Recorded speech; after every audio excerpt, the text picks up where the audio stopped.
Friends, మనసులోని మాట. అయితే ఆంధ్రప్రదేశ్ అమరావతి మళ్ళీ పునర్ప్రారంభం అవుతున్నది. మంచి రోజులు రాబోతున్నాయి, మంచి కంపెనీలు రాబోతున్నాయి, మంచి ఇండస్ట్రీస్ రాబోతున్నాయి.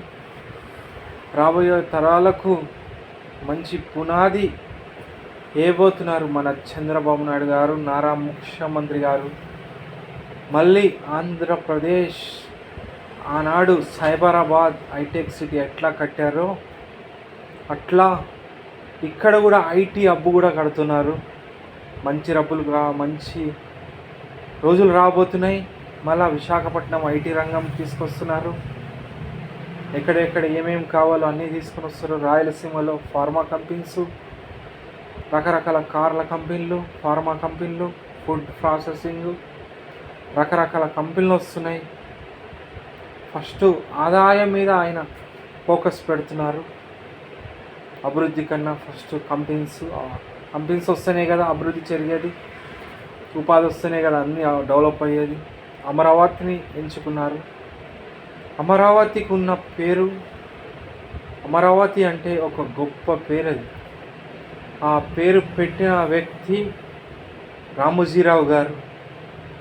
ఆయన ఇక్కడ లేరు, అందరిని లోకంలోకి వెళ్ళారు పాపం విశ్రాంతి తీసుకోనికి.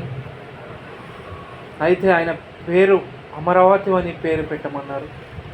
అమరావతి అనే వరకు అప్పుడు చంద్రబాబు నాయుడు గారు గెలిచినప్పుడు పునాదేశారు. రైతులు 365 రోజులు 1000 రోజులు సమ్మె చేసి మళ్ళీ పునర్ప్రారంభించారు. అమరావతి పునాది ఎక్కడ పోదు.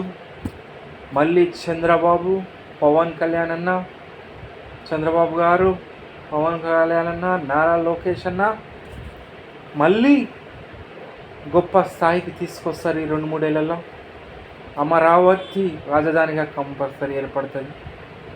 నరేంద్ర మోడీ గారు కూడా వచ్చారు. నరేంద్ర మోడీ ఎన్నో నిధులు కూడా ఇచ్చేస్తానన్నారు.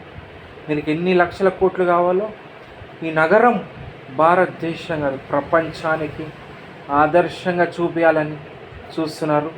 ఆంధ్రప్రదేశ్ స్వర్ణాంధ్రప్రదేశ్గా తీర్చిదిద్దామని లక్ష్యంలో చంద్రబాబు నాయుడు గారు శ్రీకారం చుట్టబోతున్నారు. ఇది విజయవాడ అమ్మవారి అనుగ్రహం, వెంకటేశ్వర స్వామి అనుగ్రహం కంపల్సరీ ఆయనకి, చంద్రబాబు నాయుడు గారికి, ఆయన వెనుకలు ఉన్న ఆడిటర్స్కి మంచి ఉపాయమును ఇచ్చిరు.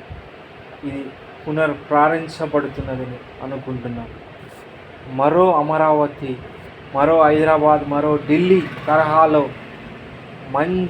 లండన్ తరహాలో, సింగపూర్ తరహాలో అమరావతిని డెవలప్ చేస్తారు నారా చంద్రబాబు నాయుడు గారు.